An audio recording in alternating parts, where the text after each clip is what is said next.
Assalamualaikum dulur salam burbaraya salam dunya. Tepang deui sareng tata dan nami haja anu baris ngaduwikeun dongeng Sunda. Judulna Eulis Titi bagian kalima karya S. Sukandar. Mangga baraya wilujeng ngabandungan.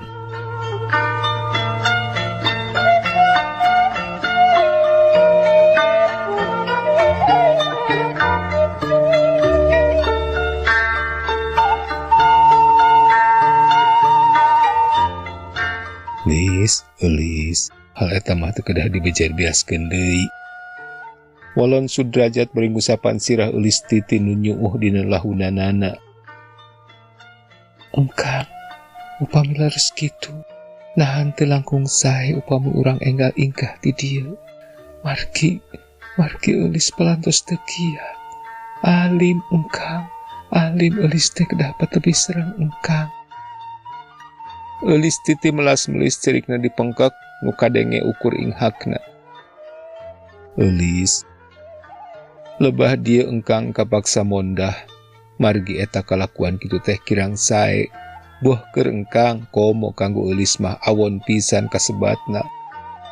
Margi ku jalan urang ingkah ngantunkeun Ibu Rama Eulis, baris mawa cacad ka Eulis, kitu deui ka engkang. Oge kaawonanana baris nyoko ka kolot urang. Boh kasepuh Eulis, boh kakolot engkang. Meureun bisa kumaha teuing disebutna ku deungeun-deungeun. Jep jarempe deui Eulis Titi nu tadi nginghak teh rada leler sarta terus cengkat lelaunan bade nyusutan cipanon ku saputangan anu geus cipruk baseuh kawas beunang nyeuseuh. Teu dilapok deui Sudrajat ngomong, "Eulis, lebah dieu mah teu aya di jalan nu pangsaena. Iwal engkang kedah tumamprak kana takdir ti Gusti Nu Maha Suci." Sareng Eulis tumut kana kasauran Ibu Rama Eulis. Upami kitu engkang kacidang ngaduakeunana. Mugi-mugi Eulis sing aya dina kasenangan sareng kasugemaan rumah tangga sarta tiasa nempatan kalungguhan kaum ibu nu sajati anu leres-leres diperyogikeun ku masyarakat. Cek Sudrajat nyaritana semu ngageter sorana kawas anu disumputkeun. Duh engkang, janten engkang teh parantos nolas. Kanggo naon atuh abdi ditepangkeun sareng engkang, upami kedah kieu mah jadina. Upami kitu mah atuh cinta engkang ka abdi teh mung saukur dina lambei. Duh, kaliru geuning, abdi mi cinta ka engkang teh betetela no gencang. Rumaos engkang, abdi mah jami hina. Segruk deui Eulis Titi ceurik nuluykeun nu tadi. Malah ayeuna masigana teh beuki kanceuh sarta diukna ngeser ngajauhan tina lahunan Sudrajat nu tadi dipake nyuuh. Sanes kitu Eulis, pasualanna sanes soal engkang teh mika cinta ka Eulis. Namung sawangsuna kumargi engkang cinta ka Eulis, cinta engkang anu sajati, anu putih bersih. Engkang sanes nolas ikhlas, namung jalan eta hiji-hijina anu hade kanggo sadayana, kanggo Eulis sareng engkang. Sareng kanggo sepuh-sepuh Eulis oge kanggo kolot engkang. Kanggo engkang anu penting teh nyaeta ulang ngareutan manah sepuh Eulis margi ku ayana kieu. Kanggo sepuh Eulis menjadi hiji kajaheutan manahna. Kapalai sepuh Eulis teh supados Eulis tiasa ngahontal kabagjaan lahir batin enggoning rumah tangga. Anu mawi parantos digadangkeun kana kapalaina sepuh. Namung sawangsulna upami Eulis ka engkang tangtos moal tiasa ngahontal eta tujuan margi kaayaan diri engkang sareng kolot engkang anu memang taya pupurieunana. Komo deui ieu mah kapan Kang Juju teh sasat lancek engkang pituin anu piraku deui engkang kedah bengkah sareng dulur sanaos anjeunna giru ka engkang. Namung engkang putih bersih teu geuneuk teu maleukmeuk caang bulan 14 saperos ayeuna kieu ngempraina engkang teu wantun ngaluhuran kanu jadi lancek. Cek Sudrajat tatag pisan. Kumaha atuh engkang, da Eulis teh teu cinta ka manehna. Narah Eulis mah upami kedah kawin ka dinya. Eulis Titi nyaritana bari meungpeukan beungeutna ku dampaleungeun sarta nyuuh dina lahunana sorangan. Sanaos kitu Eulis, ieu teh kawilang hiji jalan nu langkung sae. Eulis kedah tumut ka sepuh ulah baha kana kapalaina anu baris ngadatangkeun kirang sae temahna. Engkang mati semet ieu tos bae entong nganggo diemut-emut deui. Margi teu kebat Sudrajat nyaritana. Atuh upami kitu mah engkang teh teu cinta ka abdi. Nah atuh teu dikapungkur sasauran kitu teh. Ayeuna mah sami bae sareng abdi teh digebruskeun kana kancah katunggaraan. Eulis Titi melong kana beungeut Sudrajat. Hayang nyaho kumaha pamadegan manehna sabenerna. Bisi kitu nyungkun atawa memang teu percaya kana keteguhan manehna. Henteu Lis, henteu kitu tujuan engkang mah. Namun hal ieu teh istuning demi kanggo ngahontal kesenangan sareng kamuliaan Eulis dina mangsa anu bakal datang enggoning rumah tangga. Eta kahijina, ari kaduana nyaeta sangkan manah ibu Rama Eulis ulah jaheut. Sareng katiluna jalmi atanapi putra anu baha henteu tumut kana piwuluk sepuh teh matak ti deuha awon temahna. Jep deui jarempe saurang ge taya nu nyarita sakamek-kemek acan. Napasna pada ngarenghap jero pisan, tungtungna mah ngan bati pateuteup-teueup beungeut. Dua pihakanana rembes ngaluarkeun cipanon nu pinuh ku pangorbanan.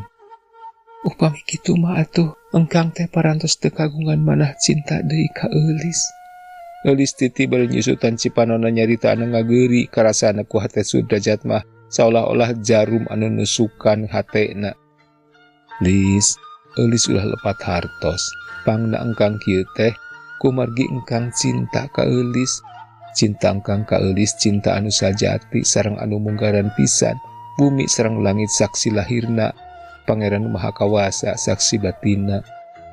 Sudrajat nyarita deui bari gondok lakina teterlekan nahan picerikeun. Upami kitu nah atuh engkang teh nolas ngantep ka abdi anu prihatin.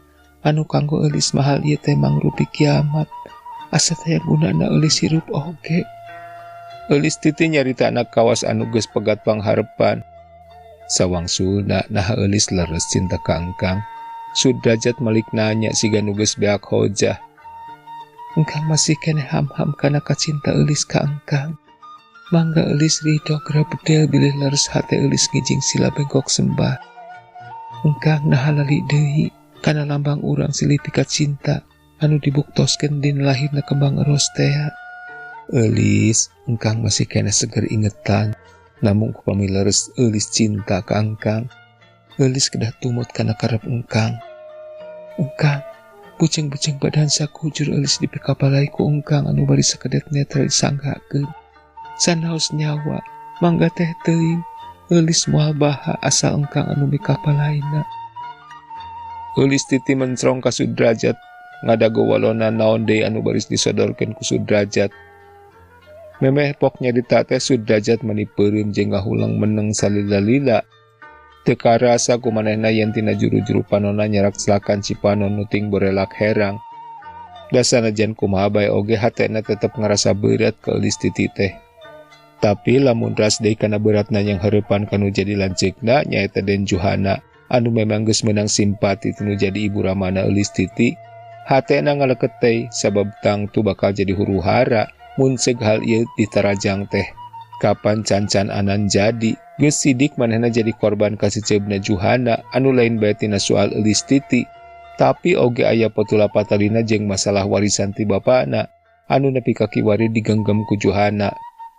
Engkang, Kang Ajat, nah geuning becicing bae. Engkang masih kena cangcaya ka Eulis. Engkang, Eulis sumpah yen Eulis cinta. Sareng kacinta Eulis ka engkang bari dibuktoskeun bade nyumponan kana sakapalai engkang. Upami lares Eulis cinta, taya deui kajabi Eulis kedah tumut kana kapalai sepuh Eulis. Sing emut Lis, mama sareng ibu teh ti awit Eulis dikandung 8 sasih tug dugi ka ayeuna Eulis parantos kahutangan budi. Budi sepuh-sepuh Eulis ka Eulis parantos sakitu ageungna mangrupi hiji pangorbanan. Kilang bara atuh urang tiasa males kana kasayan manah sareng kahesian aranjeuna. Ulah-ulah baha atuh kana kapalaina. Janten Eulis teh tetep kedah daek ditikah ku Kang Juju raka engkang ku anjeun. Tak kitu Lis kahayang engkang teh. Nah kinten-kintena engkang moal ngaraos hanjaka upami Eulis dipimilih ku nu sanes anu henteu dipicinta ku Eulis. Eulis, reg Sudrajat ngarandeg nyaritana pegat-pegat. Engkang pasrah, engkang ridho upami Eulis jadi garwana Kang Juju. Namun Namung sawang sulna engkang baris ngarasahan jaka upami eulis baha kana kapalayan anu jadi sepuh anu mikanya ka eulis. Jep deui jarempet anu nyarita sakamek-kamek acan. Eulis titi nungkup beungeut na bari inghak-inghakan ceurik bangun kanyanyerian. Atuh sabada eulis asup ka jero, Sudrajat leos mulang bari ngolong kewang hatena mah teu weleh melang. Malikan deui ka tukang kosasi sarubuhna ku si Uhe jeung si Abdul, harita kusah koseh ti perket muntang kana regang awi sagede cinggir, sedang sukuna nojer kana gawir wahangan Ciwidey, mangkani nyapoek nyalung kawing. Sanggeus sawatar menit gugulantungan hayang bisa hanjat deui, tapi teu bisa lantaran manehna kaburu leng bae lieur urut paneunggeul si Uhe. Atungan kubrag bae ragrag kawahangan, nu kabeneran caina keur gede, dume hujan ti girang.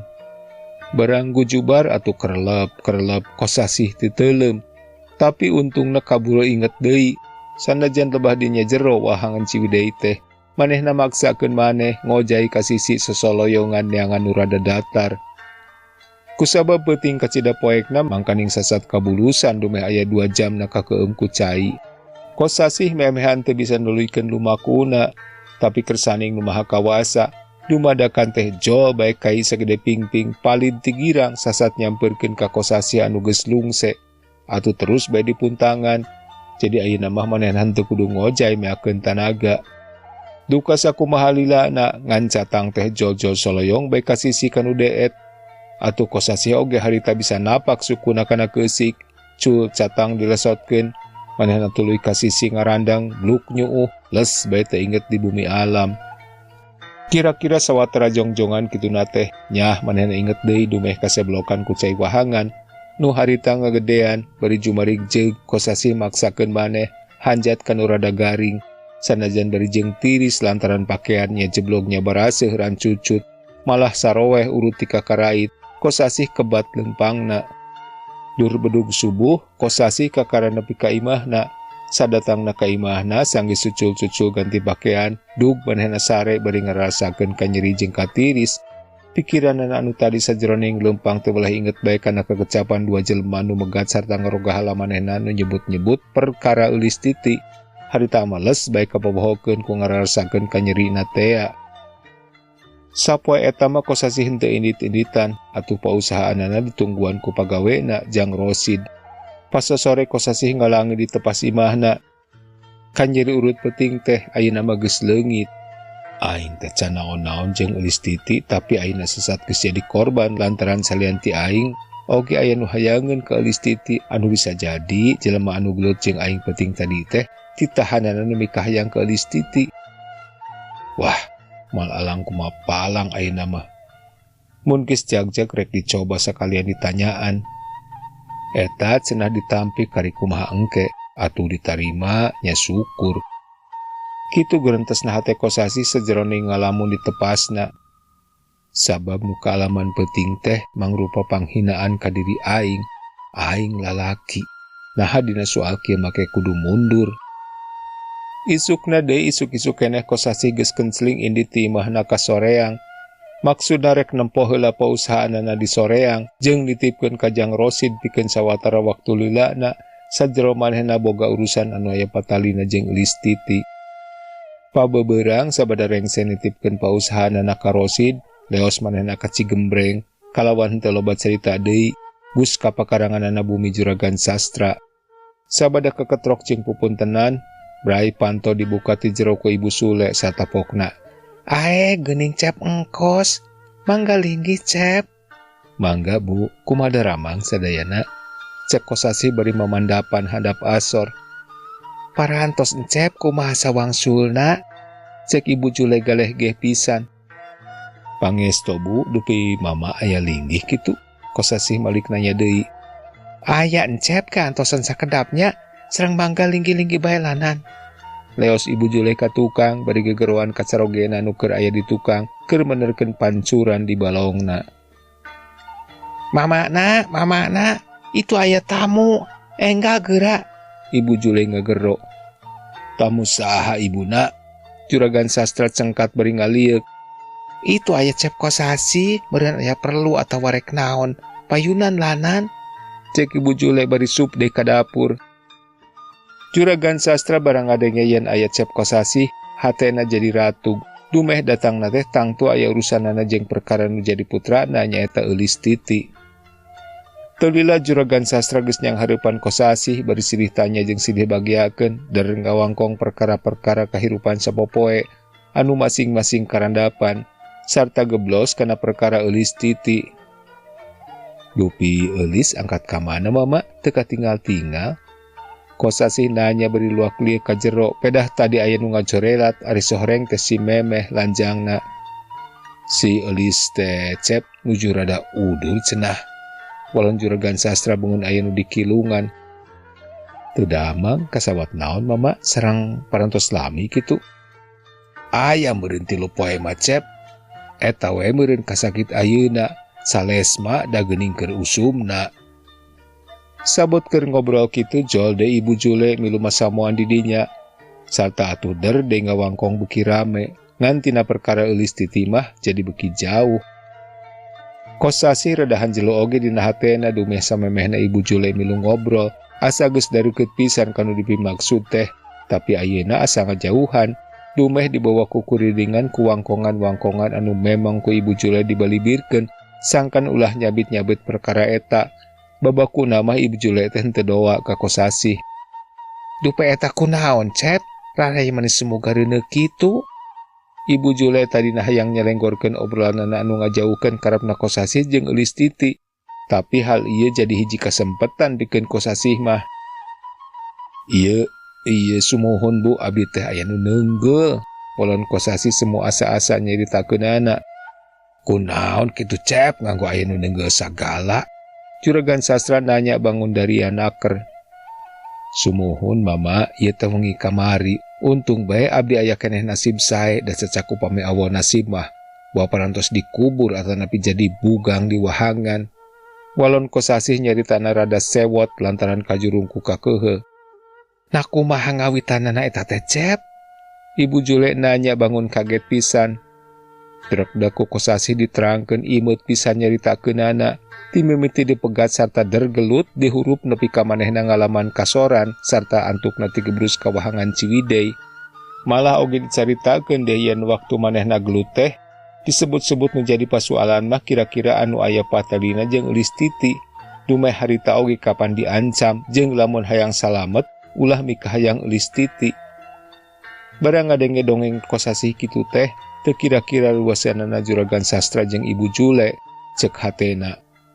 Wah hal ieu teh gawena den Juhana, tapi henteu ari kedal mah. Jadi kitu eta teh cep, saha kira-kirana? Sugan ku encep kabireungeuh rupana atawa dedeganana? Juragan sastra nanya. Piraku cep maka aya basa anu nyabit-nyabit soal si eulis sagala? Asa teu mata ka hati ku ibu mah? Ibu Jule mairan sarogena siga pisan anu teu percaya. Leres Bu. Mung hanjakalna rupina mah abdi teh kirang sidik kawan tunuju poek bulan sareng di lebah kebon awi anu hieum pisan. Mung dedeganna mah apal keneh, nu hiji jangkung, nu hiji bedegel pendek. Walon kosasih bari kerung, nadakeun keur nginget-nginget kajadian nu karandapanana. Juragan sastra jeung Ibu Jule barang ngadenge keterangan kosasih yen jelema-jelema anu mergasa teh nu jangkung jeung nu pendek, ras bae inget ka Den Juhana. Anu sok babarengan jeung si Abdul katut si Uhe. Atuh aranjeunna silih reret sorot panonna pinuh ku kacurigaan sok bisi nya.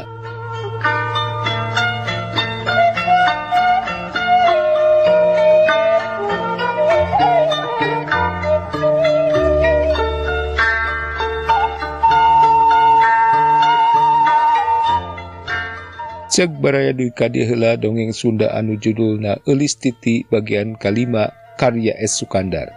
Insyaallah urang baris tepang di dina bagian anu salajengna. Hatur nuhun kana perhatosanana.